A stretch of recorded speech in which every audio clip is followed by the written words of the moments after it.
سرکار مدینہ ہجرت کے 11ویں سال، روایات میں 11واں یا 12واں سال آتا ہے ہجرت کے سے پہلے، سرکار مدینہ علیہ السلام کی بارگاہ میں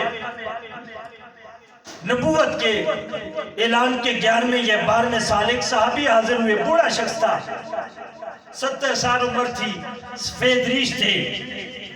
اللہ کے محبوب نبی کی بارگاہ میں صحابہ کرام کی مجلس لگی تھی، کسی دوسرے قبیلے سے آنے والا یہ شخص حضور کی بارگاہ میں ادباً سلام عرض کر کے کہتا ہے، آقا حضور میں آپ کی دعوت کرنا چاہتا ہوں، کسی ایک وقت کے کسی ایک دن ایک وقت کے کھانے کی میری دعوت قبول فرما لیں۔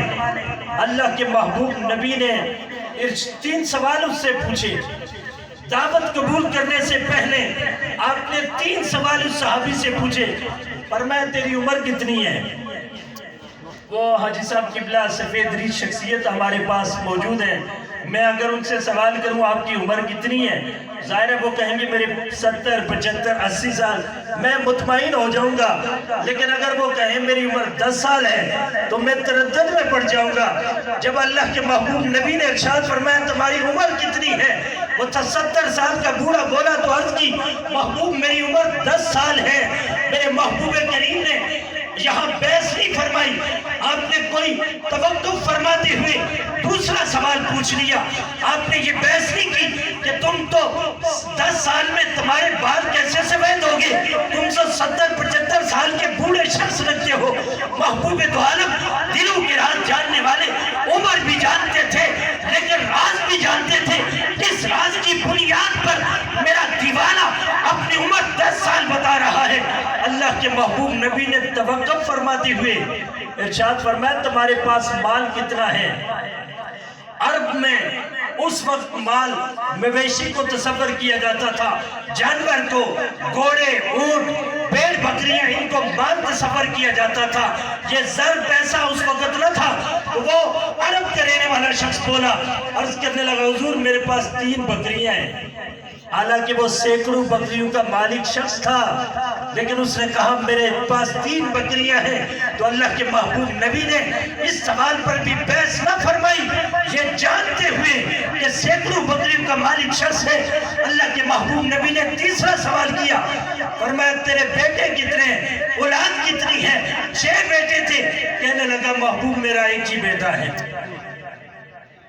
محبوب کریم نے دعوت قبول کر لی، دن کا تعین ہو گیا، وقت کا بھی تعین ہو گیا۔ وہ صحابی چلے گئے جو کبار صحابہ کرام تھے، عرض کی محبوب دو عالم بے ادبی معاف کیجئے گا، ہمارے ماں باپ آپ پر قربان ہوں، ایک جھوٹا شخص آپ کو دعوت دے اور جھوٹے شخص کی جسے ہم گھر تک جانتے ہیں، ایک جھوٹے شخص کی دعوت آپ کیسے قبول فرما سکتے ہیں؟ میرے محبوب نے فرمایا دعوت قبول کرنا میری سنت ہے، اگر میں انکار کرتا تو دعوت کو قبول کرنا میری سنت نہ بنتا، یہ دعوت کو قبول کرنا شریعت کا حصہ نہ بنتا۔ میں نے دعوت قبول کر لی ہے، کھانا اس وقت تناول فرمائیں گے جس وقت ان 3 رازوں سے پردہ اٹھ جائے گا۔ مقررہ دن آ گیا، وقت آ گیا، چونکہ صحابہ کرام سمیت حضور کو دعوت تھی۔ اللہ کے محبوب نبی صحابہ کرام سمیت اس صحابی کے گھر تشریف لے گئے، دسترخوان لگا ہے، کھانا لگا ہے۔ اللہ کے محبوب نبی صحابہ سمیت دسترخوان پر تشریف فرما ہوئے تو محبوب کریم نے دوبارہ اس صحابی کو، اس میزبان صحابی کو کھڑا فرمایا اور ارشاد فرمایا، پھر وہی 3 سوال آپ نے دہرائے اور ارشاد فرمایا کھڑے ہو جاؤ، بتاؤ تمہاری عمر کتنی ہے؟ آج بھی جواب بدلا نہیں۔ وہ 70 سال کا بوڑھا شخص جواب دے رہا ہے تو کہہ رہا ہے محبوب میری عمر 10 سال ہے۔ تو اللہ کے محبوب نبی نے ارشاد فرمایا بات کو اپنی طرف منسوب نہیں کیا، صحابہ کی طرف منسوب کیا اور ارشاد فرمایا میرے صحابہ نے بتایا تیری عمر 70 سال ہے اور تم اپنی عمر 10 سال بتا رہے ہو، ایمان تازہ ہو جائے گا اگر آپ محفل میں حاضر رہے۔ جواب سن کر اس دیوانے نے کہا محبوب کو کہ میری عمر 70 سال ہے لیکن تیرا کلمہ پڑے ہوئے مجھے 10 سال ہی گزرے ہیں۔ صحابہ کے نزدیک اصل زندگی تو وہی ہے جو غلامی فرمایا 60 سال تو میں نے کفر میں گزار دیے، 60 سال تو میرے ضائع ہو گئے، 60 سال تو میں کفر کی دلدل میں پھنسا رہا، وہ عمر تو نہیں، وہ تو عمر کا حصہ میں نے ضائع کر دیا ہے۔ محبوب کریم مجھے تیرا کلمہ پڑے ہوئے 10 سال ہی گزرے ہیں، اصل میری زندگی 10 سال ہی ہے۔ صحابہ کے نزدیک اصل زندگی وہی ہے جو اللہ اور اس کے رسول کی اطاعت میں بسر کی جائے۔ محبوب نے دوسرا سوال کیا، فرمایا تیرے پاس بال کتنا ہے؟ جواب وہی ہے لیکن الفاظ بدلے ہوئے ہیں۔ اس دن کہا تھا محبوب میرے پاس 3 بکریاں ہیں، جواب وہی ہے، الفاظ تبدیل ہیں۔ آج کہنے لگے، کھڑے ہوئے تو کہنے لگے محبوب میرے پاس 3 بکریاں تھی، اس دن کہا تھا 3 بکریاں ہیں، آج کہہ رہے 3 بکریاں تھی۔ بات سمجھانے لگا ہوں، اللہ کے محبوب نے ارشاد فرمایا میرے صحابہ نے مجھے بتلایا تیرے پاس سینکڑوں بکریاں ہیں، تو سینکڑوں بکریوں کا مالک شخص ہے، لیکن تم کہہ رہے ہو میرے پاس 3 بکریاں تھی۔ فرمایا محبوب میں مکے کے رہنے والا نہیں، میں یثرب پر آنا، چونکہ مدینہ کا نام یثرب تھا، حضور نے ابھی ہجرت نہیں فرمائی تھی، یثرب ابھی یثرب ہی تھا۔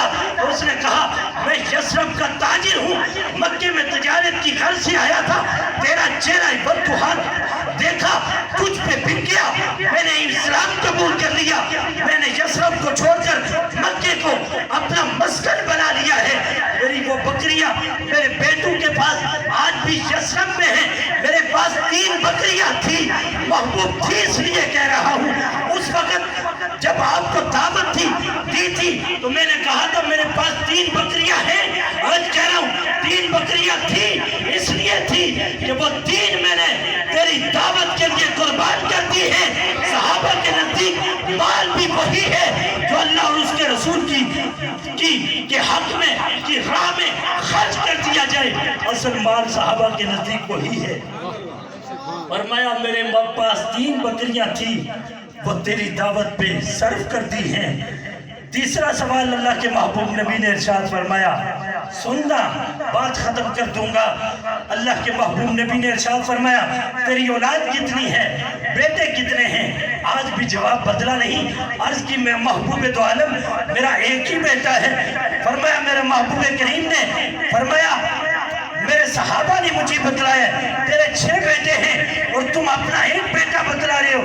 کہنے لگے بات تو سچ ہے لیکن میرے 5 بیٹے آج بھی یثرب میں کفر کی دلدل میں پھنسے ہوئے ہیں، یہ تجارت کی غرض سے میرے ساتھ آنے والا ایک ہی بیٹا ہے جو میری خدمت کرتا ہے، آپ کی تابعداری میں، آپ کی فرما برداری میں، آپ کی اتباع میں زندگی کے شب و روز بسر کر رہا ہے۔ وہ بیٹے تو بیٹے نہ ہوئے جو میری خدمت سے بھی غافل ہے، آپ کی فرما برداری سے بھی غافل ہے، وہ کفر میں، کفر کی دلدل میں پھنسے ہوئے ہیں۔ میرا اصل بیٹا ایک ہی ہے جو میری خدمت کرتا ہے، آپ کی تابعداری میں زندگی بسر کرتا ہے۔